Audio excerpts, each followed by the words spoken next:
Okay. Magandang araw no sa manonood dyan ng Paul Computer YouTube channel. No?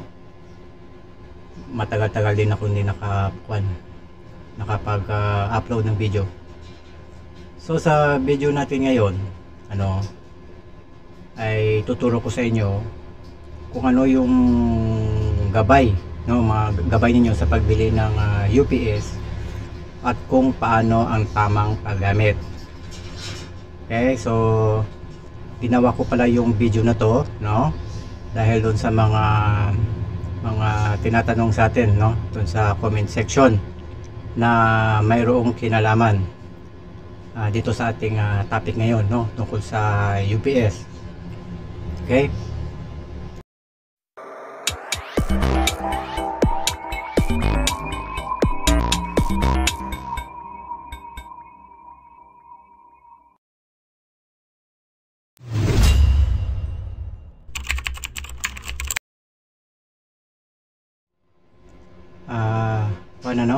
Naisip ko na meron pa rin sa atin na hindi talaga alam kung paano gamitin yung UPS sa kanilang computer. So nakita ko na nakagawa na pala ako ng video tungkol sa UPS, yung tamang yung kahalagahan niya, saka kung paano gamitin. Kaso maraming kulang, marami akong hindi nasabi dun, so yung video natin ngayon ay nito, bali continuation ito, or part 2 ng dating ginawa kong video, di ba? So yung kaya tinawag ko ito dun sa playlist niya, na video engagement, so ito na. Comment ka na lang dito sa ating video, kung meron kang mga katanungan dyan, na related dito sa ating topic ngayon, so bali pala ito yung mga gumawa ako ng mga tanong at sagot, yan yung ginamit ko na dito sa ating video. Okay, so start na tayo. Okay, mahaba-habang ito, usapin, pero alam nyo, para sa akin mahalaga na impormasyon ito na malaman ninyo. Okay, so start na tayo kagad. So unang tanong, para sa iyo, alin ba sa dalawa sa tingin mo ang pinaka-importante o mahalaga sa computer, ABR ba or UPS? Ano kaya? Games muna tayo, games. Okay na, napag-isip-isip mo na? Okay, doon sa mga nagsabi na UPS ang pinakamahalaga sa computer, ay mahalaga naman talaga yung dalawa, pero para sa kanya ay UPS yung pinakamahalaga. So kung yun ang sagot mo, kung UPS ang sagot mo, tama ka.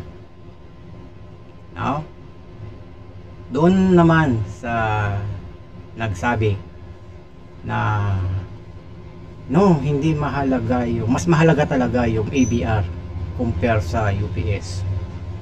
Hindi UPS, mas mahalaga ang ABR. Kung ABR ang sagot mo, tama ka rin. Pareho, kasi ganito yan, pareho talagang mahalaga ang UPS at ABR. Parang hindi na rin tayo ng games, hindi, ganito yan, explain ko sa inyo.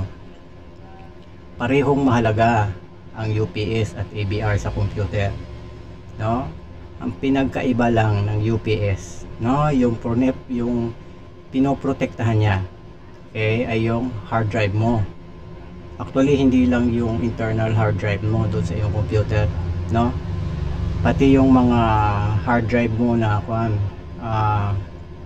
mga storage devices, mga micro SD, DVD disk, okay, lahat ng mga storage devices. So pati mga SSD drive, okay, kung saan nag-store ka ng data doon, yun ang pinoprotektahan ng UPS. Doon sa kuha naman pero actually hindi lang naman storage data, pati yung kuha na rin, yung mismo computer mo na rin. Okay, tapos doon naman sa ABR naman, yung pinoprotektahan niya mismo yung computer mo. Okay, yung power supply. Okay, so yun talaga yung unang pinoprotektahan niya, kasi yung power supply, yan yung source, no? Siya yung nagdi-distribute ng mga voltage papunta doon sa hard drive mo, motherboard. Okay, kasi may mga kwan yan di ba? So 12 volts, tatlo kasi yan 3.3 volts, 5 volts, tsaka 12 volts. So naka-distribute yan dun sa loob ng system unit mo. Okay, so napakahalaga na kapag gumagamit ka ng computer, hanggat maaari, no, meron kang UPS at ABR. Okay, so kung halimbawa short ka pa sa budget mo, no, so ABR lang muna. Tapos unti-unti mong pag-ipunan yung UPS, no, kahit kuan lang, mga 650 watts lang, okay na yun. Okay, punta naman tayo sa next na tanong. Ayan, ito kung ito madalas kong sinasagot ito, no, sa comment section, pero alam nyo, iba pa rin na napapanood nyo sa video compare sa nababasa nyo lang doon sa mga comment section, no, kasi ako naghahanap din ako ng mga sagot sa tanong ko, ano, so sa pamamagitan din ng mga videos, no, sa YouTube. So sayang kung hindi niyo iba talaga na napapanood nyo sa video, no, sinasabi ko dito, yan, ganyan, tulad yan, live, diba? So yung next na tanong natin, no, ay tungkol sa ito tanong ito lagi kapag bibili ako, ano, ng UPS, ilang watts ba ang dapat, no? So ito na, plano mo nang bumili ng UPS para sa iyong computer. Okay, so ito kadalasan binibili ito yung mga 650 watts, no, kasi yung UPS talaga, no, may kamahalan talaga yan. Okay, so ito pang yung mga 650 usually pang estudyante ito. Okay, no, so alam nyo ang mahalaga talaga sa UPS, alam nyo kung paano siya gamitin. Okay, kasi sayang din yung mga 1000 watts, 1.5 or 1500 watts na mga UPS, no, sayang din yan, no, masisira lang kapag hindi niyo alam, no, yung tamang paggamit. Okay, so suggest ko sa inyo kung halimbawa gusto niyo bumili ng mga 650 watts, no, so para lang yan sa sa monitor at system unit. Okay, dalawang devices lang muna para hindi masyadong mabigat, no, kasi yung 650 watts maliit na time lang yan, ilang minuto lang yan. Okay, yung pinaka importante, ano, kasi sa computer kapag gamit mo na yung UPS, okay, kapag nag brown out, dapat mabilis mong gagawin, mabilis, save, tapos shutdown, ganun, huwag mo na patagalin. Okay, so ganun lang. Halimbawa naman, meron kang business dyan, ano, tapos isa pa gumagamit ka ng printer, no, so yung suggest ko sa iyo ay bumili ka ng mga 1000 watts or pataas na UPS. Okay, pero yung ikakabit mo dyan ay tatlo lang, okay, system unit, monitor at saka yung printer. Okay, so doon naman tayo sa next na tanong. Okay, So itong next natin na tanong ay hindi ito usually tinatanong sa akin, no?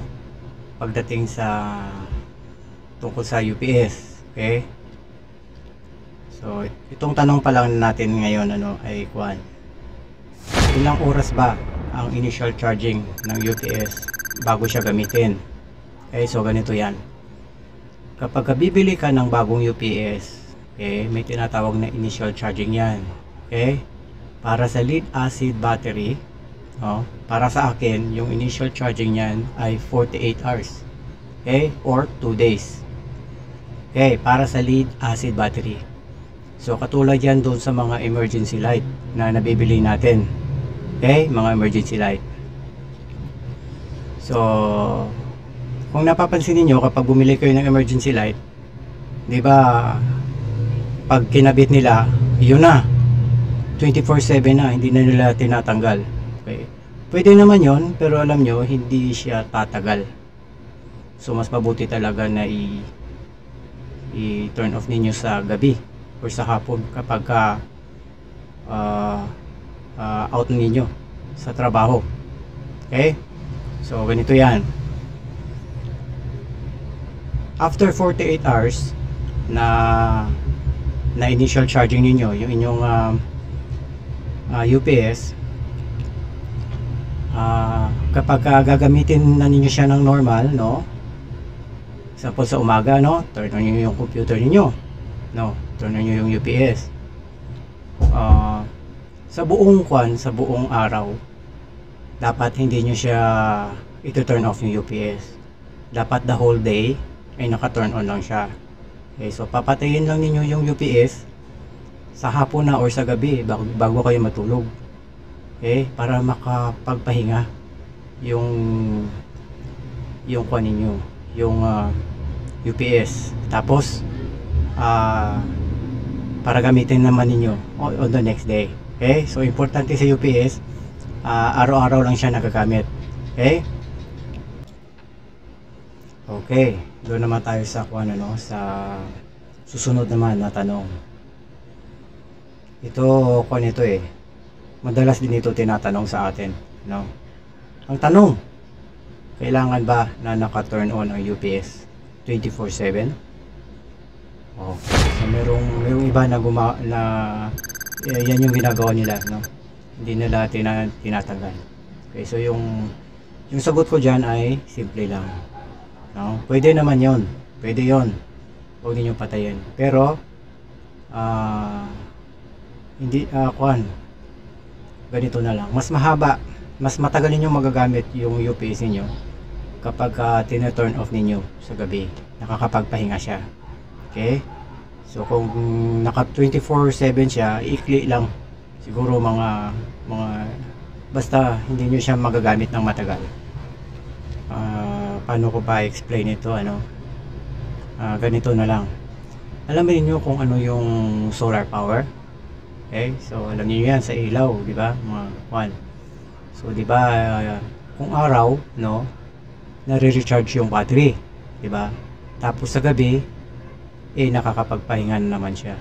So on the next day, ganoon na naman ulit, di ba? Paikot-ikot lang. So ganoon din yung gagawin niyo sa inyong UPS. Okay? So dito nga sa amin kwan yung mga daan dito, no, halos kuha na, mga solar na lahat yung ilaw, pati yung sa street light, no, tapos yung sa mismong kuha na daan. Okay, pero alam nyo, yan yung masasabi ko na kuha talaga effective na kuha free energy. Okay, kasi kuwan yan tumatagal talaga, kaya ginagastos yan ng gobyerno, diba? So kung kaya ninyo gumawa, magkabit ng solar power sa inyong bahay, malaki ang matitipid ninyo. Okay, tapos isa pa, matagal ninyong magagamit. Maganda yan para sa rechargeable battery. Kung paulit-ulit lang siya na ganun, nakakapagpahinga siya, matagal ninyong magagamit siya. So yan yung ibig kong sabihin. Kapag tina-turn off ninyo yung inyong UPS sa gabi, no, nakakapagpahinga siya. So matagal ninyong magagamit yung inyong UPS. Okay, unlike na naka 24/7. Okay, so sana naintindihan ako, ano? So siya nga pala, kapag turn off ninyo yung inyong UPS, huwag ninyong i-unplug. Okay, switch lang. May button, may power button yan eh, yung UPS. Kasi meron nagtanong sa akin yan kung kailangan ba i-unplug. No need na. Kahit nasa mga EBR, huwag ninyo i-unplug. May mga switch yan, power switch. Okay, so doon naman tayo sa next naman na tanong. Sana nakatulong, no? Ito magandang tanong din ito eh, no? Pero nasagot ko na ito doon sa unang video na ginawa natin. Okay, so ang tanong, no, pwede ko ba i-turn off na lang ang UPS kung halimbawa 2 weeks akong mawawala, no? So alam nyo, hindi natin maiwasan nangyayari yan eh. Okay, kasi yung UPS natin personal yan, di ba? Nakakahiya naman kung iwan natin sa kapatid natin na, uy, pwede ba ikuan, di ba? So ganito yan, ano, wag lang masyadong matagal kasi based sa experience ko, kapag tumagal siya ng 1 buwan or higit pa, ay usually mga 3rd week lang yata diyan nagsisimula na hindi nyo gamitin yung UPS. Kahit nga sa mga battery ng sasakyan or nagsisimula ng masira yung mga rechargeable battery. Kaya importante sa mga rechargeable, ginagamit talaga. Ginagamit araw-araw. So halimbawa 1 week kang mawawala or 2 weeks, 2 weeks mahaba na yan So yung gagawin ninyo ay by the time na gagamitin na ninyo yung inyong UPS, ay paiinitin nyo muna siya.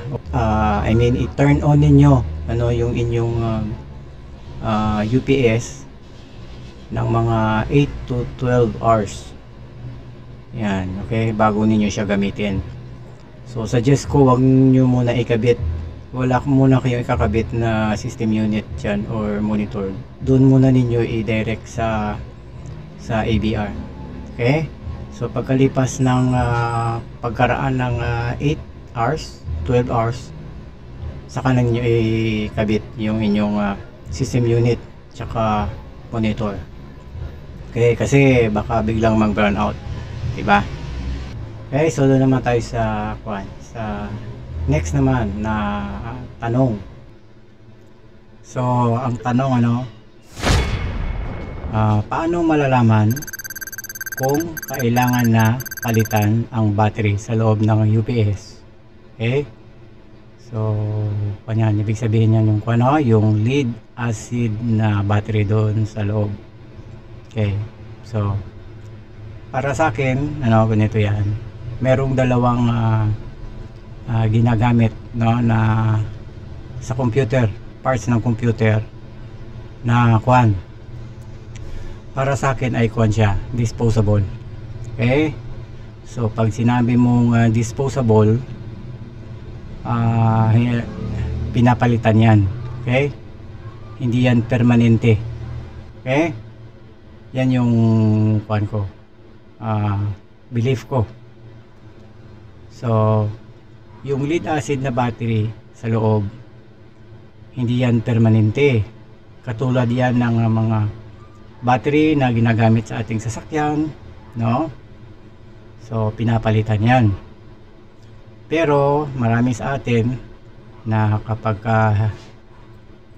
dumating yung araw na kapag halimbawa kinabit nila yung UPS sa computer, tapos namamatay din yung computer, so ibig sabihin hindi na gumagana yung UPS. So yung ginagawa nila ay wala na, tinatapon na, diba? Pero yung totoo niyan, pwede mo pang magamit yung UPS mo, bali papalitan mo lang yung battery sa loob. Okay? So ganun din sa mga mga ano ba yung mga pinagagamitan ng lead acid, di ba, sa mga emergency light, no? Yung may dalawang ilaw, saan pa? Okay. So bali yung disposable sa ating mga UPS ay yung battery niya sa loob, okay? Pero hindi yung UPS mismo. So make sure nyo lang na yung battery na i-replace niyo same size lang para mag-fit siya doon sa lagayan niya, okay? Tapos mas mabuti na yung capacity niya mas malaki.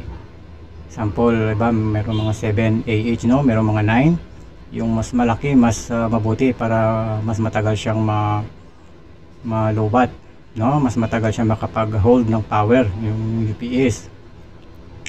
So yung difference lang ay syempre matagal din siya bago ma-full charge, diba? So yung next naman, no, na sinasabi kong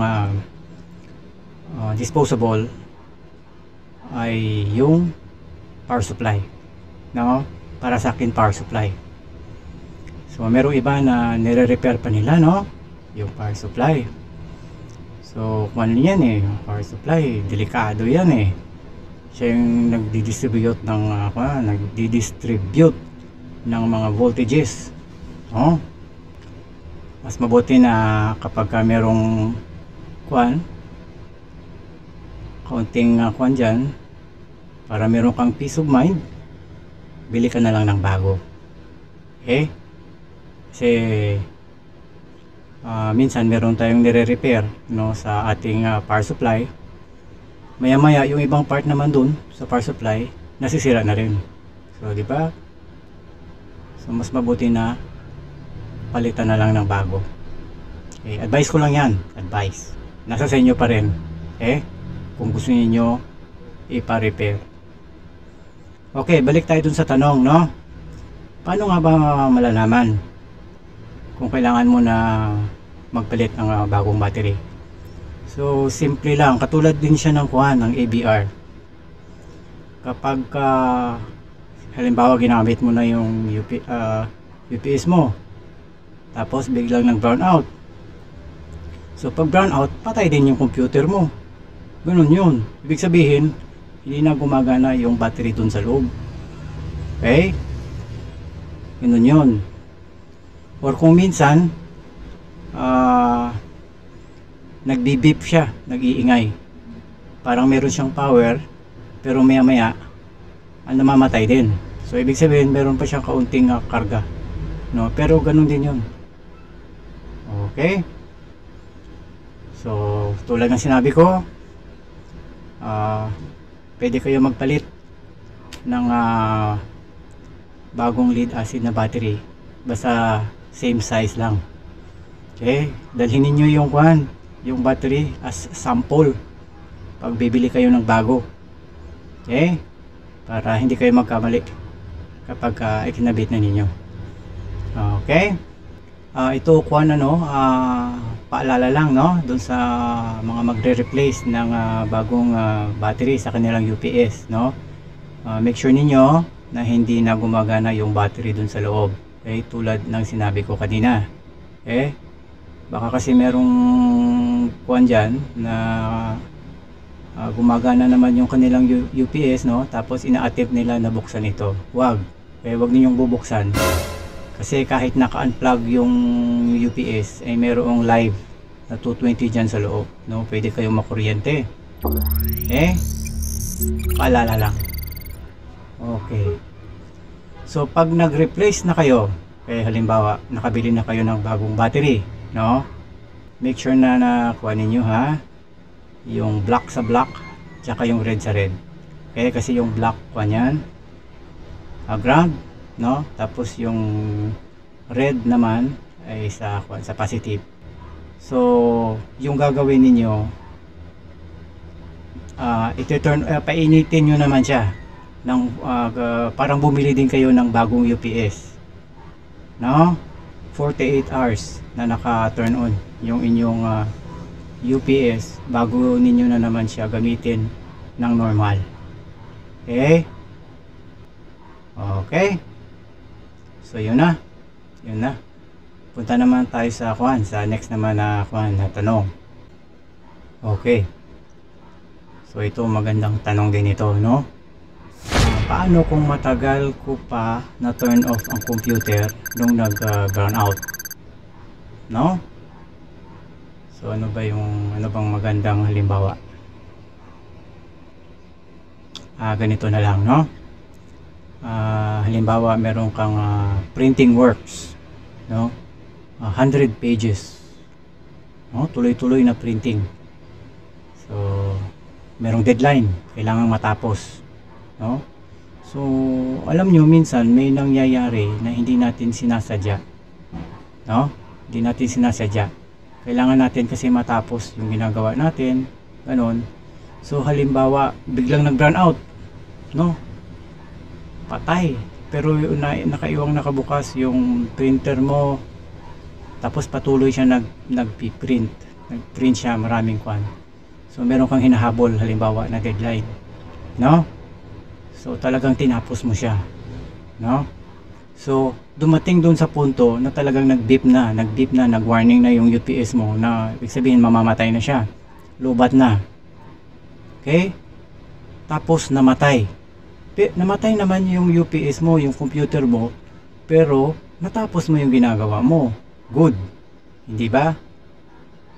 Pero namatay yung computer mo, nalobat siya.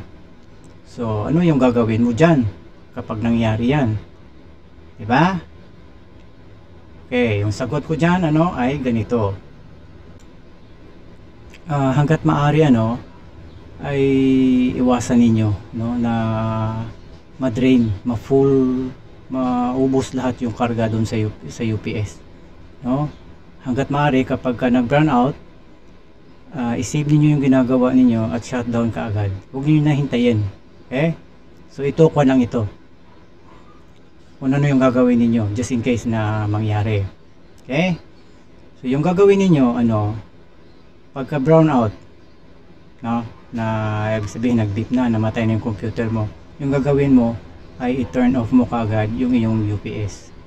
So gagawin mo yan every time na mangyari yung ganun, yung namatayan kayo ng UPS, okay, na nag-beep na siya. So tulad ng sinabi ko, no, i-turn off ninyo yung inyong UPS, hintayin talaga ninyo, mas mabuti mga 1 hour. Okay, kahit na meron ng kuryente, huwag nyo muna gamitin yung inyong computer. Hayaan mo siya na makapahinga siya mga 30 minutes to 1 hour. Okay? Hayaan mo. Tapos pagdating nun na parang lumamig na ng konti yung UPS, tsaka mo siya i-recharge ulit. Okay. So halimbawa, no? Halimbawa lang. Matagal pa bago mo na turn off yung computer, no, nung nagka-brown out dahil sa meron ka ginagawa, no, nakalimutan mo na i-turn off yung UPS. Okay, hindi mo siya napalamig, tapos bumalik agad yung kuryente after 10 minutes. So busy ka pa niyan, meron kang siguro mga ina-arrange sa mga ginagawa mo. So syempre hindi talaga may iwasan, pwede nating makalimutan yan, diba? So ano mangyayari, no? Kasi kapag ganyan na na-drain lahat yung power, no, namatayan ka ng UPS, yung battery dun sa loob, umiinit yan masyado, mainit yan masyado. Tapos kapag halimbawa bumalik ka agad yung kuryente, yung mangyayari dyan lolobo yung lead acid battery dun sa loob, kasi hindi siya nakapagpahinga. Yan yung mangyayari. So sayang, masisira yung battery. So kailangan ka na mag-replace ng bagong battery dahil lang sa nakalimutan mo. Diba? Okay? So doon naman tayo sa next na tanong natin. Okay. So ito, tinatanong din ito sa akin, no? Extension cord with surge protector, okay ba gamitin sa computer, no? Or need ba ito na gamitin para sa UPS tsaka ABR? Okay. So, alam nyo kung ano, dati gumagamit din ako ng mga extension cord, no, na meron siyang surge protector, mga ganon. Minsan may mga kuwan pa nga yan eh, parang may mga gauge, no, para yung amp makita mo yung ampere. So para sa akin ano, hindi na kailangan na gamitin niyo yung mga extension cord na yan. Mas mabuti pa nga na gumawa ka na lang kayo ng extension cord, no? Mag-assemble kayo, bili kayo ng flat cord na makakapal, okay? Tapos mga 2 o 3 gang na mga outlet, yan, okay? Kaysa alam nyo kasi dati meron akong nagamit na mga extension cord na ganyan, ano, merong surge protector, kasi meron yan sa loob na parang kinabit nila doon sa kwan, sa switch ng extension cord, no? Kasi dinere ko siya kasi nagkakaroon siya ng kwan, parang loose connection, no? Napansin ko yun sa computer ko dati na kwan. So yun ang dahilan, pinutol ko talaga yung electronic component na yun para magamit ko lang yung kwan, yung extension, okay? So para sa akin hindi siya nakakatulong talaga sa paggamit ng computer, okay? Yung totoong nakakapagbigay talaga ng protection, ano, yung titingnan ninyo sa inyong computer, ano, ay yung fuse na nanggagaling sa inyong UPS at saka AVR. Okay, so no need na kayo gumamit ng mga extension cord na merong mga surge protector, kasi hindi yung surge protector na yan, ano, hindi siya mas mabuti yung direct na wire na flat cord na makakapal. Okay, yung pinaka the best talaga, ano, na protection na device na para sa yung computer, to para sa computer lang ha. Hindi ko sinasabi na yung mga extension cord ay so pwede nyo yung gamitin sa ibang bagay, sa ibang appliances, no? Pero para sa akin, hindi nakakatulong yung extension cord na may surge protector na yan. Dalawa, lang, UPS tsaka AVR lang. Okay, so babantayan nyo yung fuse doon sa UPS tsaka sa AVR. Doon naman tayo sa next na tanong. Okay, ito magandang tanong din ito, ano? Hindi ito karaniwan tinatanong sa akin, ano, sa mga pagdating sa paggamit ng UPS, pero sasabihin ko na lang, no, kasi importante din ito na malaman ninyo. Okay, yung ginagamit nating AVR at saka UPS sa computer ay yan, merong mga fuse yan. Okay, so ganito yan, iba-iba yung lagayan ng fuse. Okay, iba-iba rin yung hitsura ng fuse. Merong tube na type, merong parang katulad ng mga fuse na ginagamit sa sasakyan. Okay, iba-iba yung hitsura niya. Tsaka iba-iba rin yung paraan para matanggal mo yung fuse doon sa UPS or sa AVR. Okay, merong ginagamitan siya ng Phillips screw, merong nakaklip lang. Okay, iba-iba. So meron sa atin siguro na hindi nila alam na merong fuse doon sa kanilang UPS. Okay, tanong, ano ba malalaman kung pumutok na yung fuse?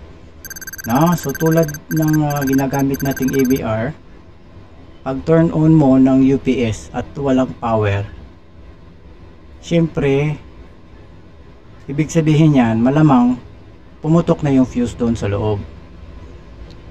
Okay, or naputol or pumutok. So ngayon ang gagawin mo, ano, ay magre-replace ka na ngayon ng bagong fuse. Okay, so yung i-replace mo na fuse doon sa yung UPS ay dapat kapareho siya ng kung ilang ampere yung nakalagay doon.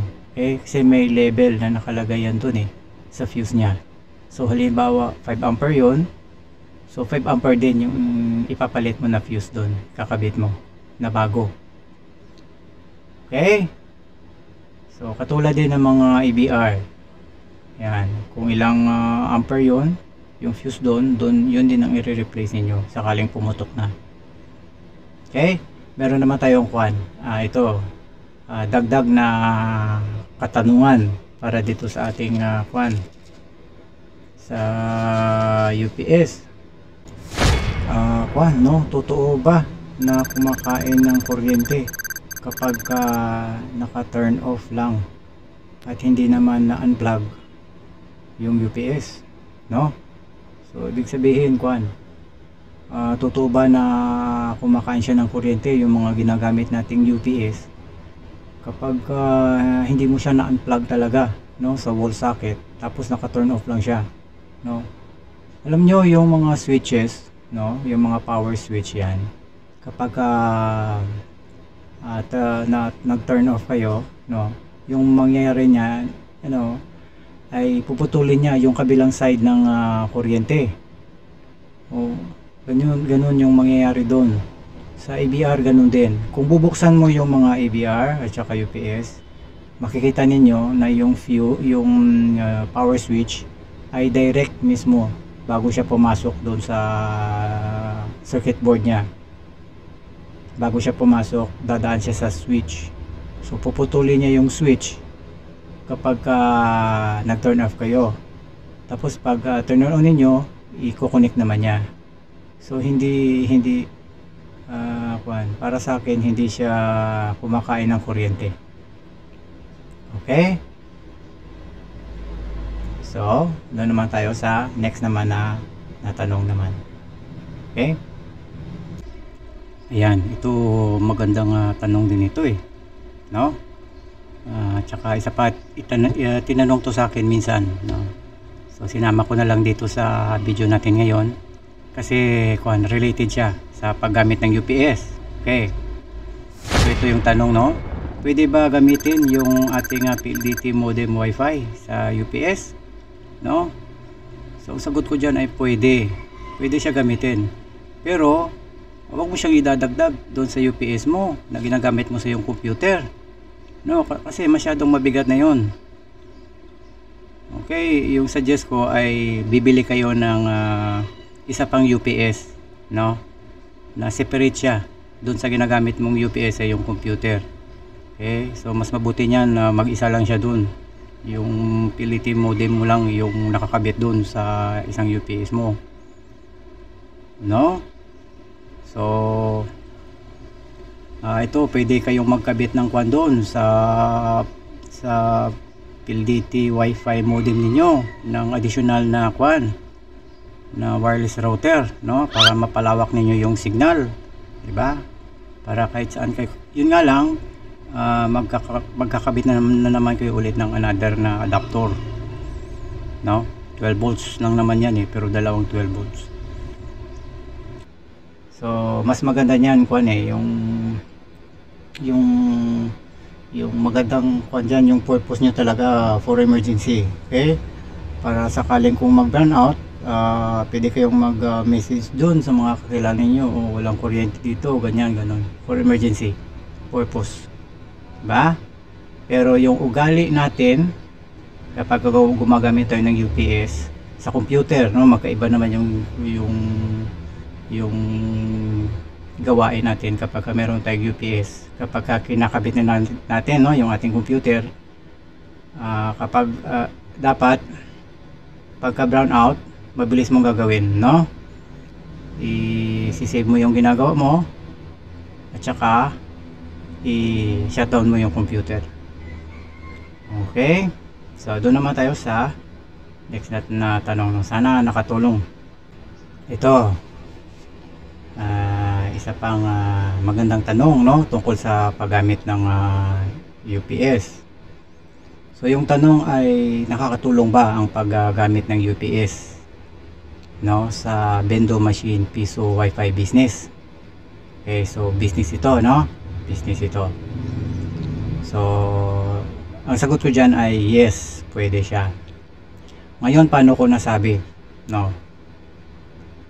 So, nanood kasi ako ng video no, kung paano mag-set up ng piso wifi business. No. Tapos, nakita ko doon na merong ikinabit na micro SD. No? So, meron siyang program, naka-program doon. Firmware, no? Tsaka doon sa program na yon merong mga nakakonect. Okay? So, para sa akin, kapag mayroong storage device, no?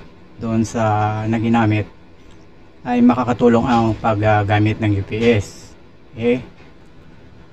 Maganda yan, lalo na kung sandali lang yung brownout sa inyo. Kung nasa city ka, di ba? So halimbawa naman nasa parting bukid ka, probinsya, no? Kasi yung pagkakaalam ko, no? Kasi dito sa amin sa city, merong mga time na sandali lang yung brownout. No, sabi ko nga mga 2 minutes, ganun, no? 3 minutes. Pero dun sa amin sa probinsya, hindi ko lang sasabihin kung saang lugar, no? Kapag nag-brown out doon, talagang may katagalan. Maabot minsan ng mga 20, 30 minutes. Minsan nga, mga hours 2 hours. So, kung doon mo gagamitin sa mga malalayong lugar, suggest ko sa iyo, pagkabit ka ng solar power, solar energy. Yung mga malalaking lead acid battery talaga. No, meron mga lead acid na battery na malalaki para mas matagal siya. Okay, so dito na nagtatapos itong ating ginawang video, no? Doon sa mga bago pa lang, no, dito sa ating channel na nakapanood nito. Kung sa tingin mo ay nakatulong itong ating ginawang video, ay huwag namang kalimutan na i-click yung subscribe button, no, para tuwing meron tayong bagong upload ay na-notify ka dyan, no? So doon naman sa mga subscriber natin na patuloy na tumatangkilik, nanonood dito sa ating channel, no? Maraming salamat po sa inyo. Okay. So kung meron kayong mga dyan, no, mga dagdag na katanungan, no, na hindi natin nasama dito sa video, ay pwede naman ninyong itanong, no, ilagay niyo doon sa comment section para masagot natin. Okay, so yung ating video ngayon, no, ay ilalagay ko to doon sa sa video engagement, no, kasi part 2 na ito, no. Meron kasi akong ginawang video na related din dito, no, tungkol sa kahalagahan ng paggamit ng UPS. Okay, hanggang sa susunod naman na ating gagawin video. Bye bye.